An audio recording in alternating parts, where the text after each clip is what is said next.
Dando continuidade ao estudo da teoria geral dos direitos fundamentais, outra questão inerente aí à teoria é a análise das características intrínsecas e extrínsecas dos direitos fundamentais, tá? Características intrínsecas, intrínseco é aquilo que faz parte de algo, aquilo que é da essência de algo, aquilo que é da natureza de algo, né? Ou seja, é próprio de algo, é inerente a algo, tá? Então, quando falamos características intrínsecas dos direitos fundamentais, queremos mencionar as características que são próprias dos direitos fundamentais, né? Que são da natureza dos direitos fundamentais, que são da essência desse tipo de direito, tá? Primeira característica intrínseca, desculpa, é a historicidade, tá? A historicidade significa que os direitos fundamentais eles não surgiram da noite para o dia. Eles são frutos de uma evolução histórica. Eles não surgiram do nada, eles são resultados de um processo histórico de conquista, tá? Então, essa historicidade está ligado a esse processo histórico de conquistas do povo quanto a esse tipo de direito, né, quanto a esses chamados direitos fundamentais, tá? Outra característica que é inerente aos direitos fundamentais, né, da essência desses direitos fundamentais, é a imprescritibilidade. Ou seja, os direitos fundamentais não prescrevem. Os direitos fundamentais, eles são permanentes, tá? Eles nunca deixam de ser exigíveis. Eu posso até não exercer o meu direito à saúde, mas ele não prescreve se eu não exercer. Eu não perco o direito à saúde por não exercício dele por um determinado tempo, tá? Então essa que é a ideia, a característica intrínseca que é própria dos direitos fundamentais de serem imprescritíveis. Ou seja, ninguém perde o direito fundamental por não exercitar ele. Ah, então, segunda característica que é inerente aos direitos fundamentais é a imprescritibilidade, ou seja, esse tipo de direito não prescreve. Nós não perdemos o direito de exercitar ele por passar um tempo sem exercê-los, sem exercitá-los, tá? Terceira característica, a irrenunciabilidade. Ou seja, os direitos fundamentais eles não são renunciáveis, tá? Isso é próprio também deles, é inerente, né? É característica intrínseca desse tipo de direito. Ou seja, eles não podem ser renunciados pelo titular, tá? O titular, como nós mencionamos aqui, quando falamos da segunda característica, ele pode até não exercer o direito, tá? Ele pode até não ser exercido, mas eles nunca poderão ser renunciados pelos titulares. Renunciar é abrir mão do direito, tá? Então eu venho formalmente e abro mão do meu direito à saúde, deixando então de poder exercitar ele depois, tá? Por ter renunciado ao próprio direito, por abrir mão do próprio direito, tá? Então essa é mais uma característica, o fato deles serem irrenunciáveis, tá? Conforme diz um trechinho da doutrina do Luiz Alberto que nós colacionamos aí no material de vocês, a aderência desses direitos à condição humana faz com que a renúncia a eles traduza-se, em última análise, a renúncia à própria condição humana. E o que é, por sua natureza, irrealizável. Ninguém pode renunciar à sua condição humana. Tá? Então, os direitos fundamentais, eles são também irrenunciáveis. Além de eu não prescrever, o fato de eu não exercitá-los, né? Eu também não posso renunciar a eles, eu não posso abrir mão deles. Tá? Eles são, portanto, irrenunciáveis, porque estão ligados à própria condição humana e ninguém renuncia da sua condição humana, ok? Outra característica, a quarta característica apontada pela doutrina é a inalienabilidade ou indisponibilidade dos direitos fundamentais. Ou seja, os direitos fundamentais, eles são indisponíveis, ninguém pode dispor deles, tá? Eles são inalienáveis, ninguém vai poder alienar esse direito, seja onerosa ou gratuitamente, ninguém vai poder negociar desses direitos, dispor, negociar dos direitos, tá? Essa característica intrínseca, que também é inerente aos direitos fundamentais, significa isso então, que os direitos fundamentais eles não podem ser alienados, transferidos, negociados, seja de forma onerosa ou eu poderia doar o meu direito fundamental à saúde para uma outra pessoa, uma vez de que eles são direitos indisponíveis, ou seja, eu não posso dispor daquele direito, eu não posso negociar, transferir aquele direito para uma outra pessoa. tá? Então, dada essa característica, eles são indisponíveis, inegociáveis, inalienáveis, tá? Então, eu não posso aí negociar, transferir, alienar, dispor daqueles direitos fundamentais que eu tenho, né, a partir da previsão na Constituição do meu Estado, ok? Outra característica, a inviolabilidade. A inviolabilidade significa que eles não podem ser violados. É da própria essência do direito, por isso que é uma característica intrínseca desse tipo de direito, né? Os direitos fundamentais, eles não podem ser violados, desrespeitados por nenhuma autoridade do Estado, por nenhuma autoridade pública, tá? Então, é a ideia de máxima efetivação dos direitos fundamentais, é a ideia de que a autoridade ela deve respeitar, ela não pode violar um direito fundamental garantido a um indivíduo, ou uma coletividade, ou a própria sociedade, né? Quando falamos dos direitos fundamentais sociais, tá?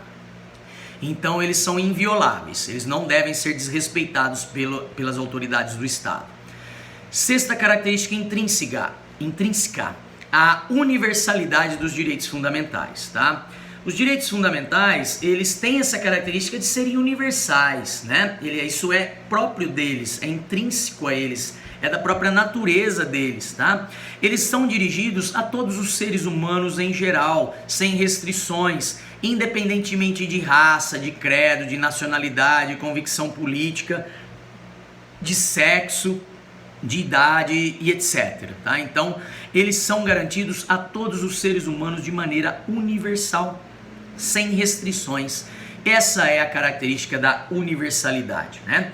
Quando falamos da característica da universalidade, temos que saber que existem direitos fundamentais individuais e direitos fundamentais coletivos, garantidos a uma categoria de pessoas, a uma coletividade de pessoas, como por exemplo os trabalhadores, os idosos, os presos, as crianças e adolescentes, né?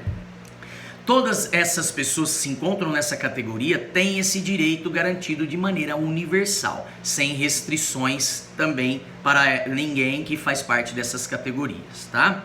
Então a universalidade ela se dá no sentido de que o direito é garantido ou aos indivíduos ou a uma categoria de indivíduos, a uma coletividade de indivíduos, de maneira universal, sem qualquer restrição para nenhum deles, ok? Outra característica que também é intrínseca dos direitos fundamentais é a efetividade, tá? Ou seja, o poder público ele deve atuar de modo a efetivar ao máximo os direitos fundamentais, tá? Porque eles têm essa característica que lhes é inerente da efetividade. Então o Estado ele deve adotar todos os meios, né, para tornar esses direitos efetivos, para garantir uma efetividade plena, imediata, né? Também a característica, mais uma característica própria, inerente dos direitos fundamentais, ok? Uma oitava característica dos direitos fundamentais é a interdependência ou interrelação entre eles, tá? Ou seja, os direitos fundamentais, eles guardam uma relação entre si, eles vão interagir entre si, né? Eles vão se interrelacionar, tá? Ou seja, um direito fundamental, ele vai se interrelacionar com o outro, podendo influenciar o outro e ao mesmo tempo ser influenciado por ele, de maneira recíproca, portanto, tá? Há entre os direitos fundamentais, isso é uma característica própria deles, uma mútua relação de dependência, onde uns complementam os outros, tá? Então essa é a característica da interdependência ou interrelação, né? Por exemplo, se pensarmos no direito à vida, o direito à vida ele se interrelaciona com o direito à saúde e que vai também se interrelacionar com o direito de igualdade, né? Então vejam, há uma relação de interdependência, né? O direito à vida está ligado ao direito à saúde está ligado ao direito à vida, e o meu direito à igualdade nessas questões de saúde está ligado ao meu direito à saúde, tá? Então eles se interrelacionam entre si numa relação de dependência, né? Um influenciando o outro na interpretação dos casos concretos, tá? Então nesse primeiro exemplo seria um caso concreto que se discute o direito à saúde, o direito à saúde que está ligado ao meu direito à vida, a garantia garantia do meu direito à vida, né? E também está ligado ao meu direito à igualdade, de receber um tratamento à saúde de maneira igualitária, não reservado a poucos, né? A membros, a um pequeno grupo que integra o povo. É um direito garantido de maneira igualitária, tá? Mas a gente poderia trazer outro exemplo. Vamos pensar no direito dos trabalhadores, pensar lá no direito ao descanso semanal remunerado, tá? Ele se relaciona com o direito à saúde do trabalhador, né? As melhores condições de saúde do trabalhador, que ao ter o descanso semanal remunerado vai ter uma melhor condição de saúde para desenvolver o trabalho, tá? Então, o direito ao descanso semanal remunerado está ligado ao direito à saúde dos trabalhadores e que está também ligado ao direito à igualdade dos trabalhadores, né? De poder todos de maneira igualitária ter um dia de descanso e que esse dia seja então remunerado como prevê a Constituição. Tá? Então, esses exemplos demonstram aí uma inter-relação e se interrelacionaria com a dignidade da pessoa humana, né? Então, eles se complementam, eles se interrelacionam entre si, tá? Então, essa é a característica intrínseca da interdependência e interrelação, tá? Depois, a característica da concorrência, tá? Ou seja, os direitos fundamentais, eles podem ser exercidos concorrentemente, ou seja, ao mesmo tempo, cumulativamente por uma mesma pessoa, tá? Refere-se a essa possibilidade de um único titular exercer no mesmo momento, num só momento, simultaneamente vários direitos fundamentais. Então eu posso exercer o meu direito à educação, eu vou poder, se eu tiver um problema de saúde, exercer o meu direito à saúde. Ao mesmo tempo eu tenho direito à assistência social, eu tenho direito à moradia, que o Estado vai poder me garantir, tá? Então há essa possibilidade de exercício de vários direitos fundamentais ao mesmo tempo, no mesmo momento, concomitantemente, concorrentemente, tá? Então a característica intrínseca da concorrência significa isso, que os direitos fundamentais podem ser exercidos cumulativamente, ao mesmo tempo, por um único titular, tá? Simultaneamente, certo? Eles podem exercer mais de um direito ao mesmo tempo. A 10ª característica, o vídeo já está um pouquinho grande, mas para a gente não cortar no meio aqui as características intrínsecas, né? Eu comento com vocês a 10ª característica intrínseca dos direitos fundamentais, que é a complementariedade, tá? Os direitos fundamentais, eles devem ser interpretados de maneira conjunta, não isoladamente, tá? Nesse exemplo que eu dei ainda há pouco, né? O direito à vida, ele é complementado pelo meu direito à saúde, num caso que se discute direito de acesso a medicamentos, por exemplo, tá? Então, o meu direito à saúde, ele complementa-se com o direito à vida e que está complementado também pelo direito de igualdade no acesso aos medicamentos, acesso aos serviços de saúde, tá? Então, todos esses direitos fundamentais, eles devem ser interpretados no caso concreto, de maneira de um complementar o outro, tá? Então, a complementariedade significa uma interpretação conjunta de vários direitos fundamentais que podem estar ligados a um só caso concreto, a uma análise de um caso concreto, podem ser invocados vários direitos fundamentais, né? Então, a complementariedade, ela significa isso, de que aquele caso concreto vai se analisar todos os direitos fundamentais, não apenas o direito à saúde ou o direito à igualdade isoladamente. Eles serão analisados em conjunto, né? Um complementando o outro, ok? A 11ª característica seria a autogeneratividade. A autogeneratividade dos direitos fundamentais significa que os direitos fundamentais, eles são gerados no tempo, tá? E os novos direitos conquistados, eles não vão fazer com que os direitos anteriormente conquistados sejam desqualificados, sejam desprezados, sejam extintos, tá? Então, a autogeneratividade quer dizer que eu vou conquistando novos direitos, novas gerações de direitos fundamentais, sem perder a geração anterior, né? Sem que haja um retrocesso social, né? Que é um outro princípio ligado aos direitos fundamentais, tá? De que aquilo que nós já conquistamos, aquele progresso que a sociedade conquista, que a sociedade consegue, né, através da conquista de novos direitos fundamentais, não leva a um retrocesso, Porque a partir do momento que surgem outros direitos, eu não perco os direitos anteriormente conquistados, tá? Então os direitos, eles são gerados, esses direitos fundamentais, eles são gerados no tempo, sem que os direitos anteriormente adquiridos pelo povo sejam desqualificados, sejam extintos quando novos direitos surgem, tá? E aí a gente cita uma liçãozinha do Luiz Alberto David de Araújo, né? Um trecho do seu livro que diz que disse que os direitos fundamentais são autogenerativos, ou seja, a sua institucionalização em uma ordem jurídica determinada, ou seja, a previsão deles no ordenamento jurídico, né, do Estado, institucionalizados então no ordenamento jurídico do Estado, não desqualifica o momento anterior, não desqualifica aqueles direitos fundamentais conquistados no momento histórico anterior, ok? E a última característica apontada pela doutrina, característica intrínseca, que é inerente, é própria dos direitos fundamentais, dessa espécie de direitos previstos na Constituição do Estado, é a característica da limitabilidade. Ou seja, os direitos fundamentais, eles não são absolutos, tá? Eles podem sofrer limitações pelo próprio ordenamento jurídico ou por outros valores, né, que estão consagrados na própria Constituição, ou até mesmo por outros direitos fundamentais, tá? Então, quando falamos de direitos fundamentais e falamos da importância deles, que são os direitos mais básicos para a garantia de uma vida digna em sociedade, temos a noção de que são direitos supremos. São supremos, porém não são absolutos. Eles podem sofrer limitação pelo próprio legislador, né? Pelo legislador constitucional ou pelo legislador infraconstitucional, tá? Quando esses direitos, então, deixando claro que eles não são direitos absolutos. E aí eu trago alguns exemplos para vocês. O inciso 4, por exemplo, do artigo 5º, que trata do direito de liberdade de manifestação de pensamento. Então nós temos o direito fundamental de manifestação, liberdade na manifestação do nosso pensamento.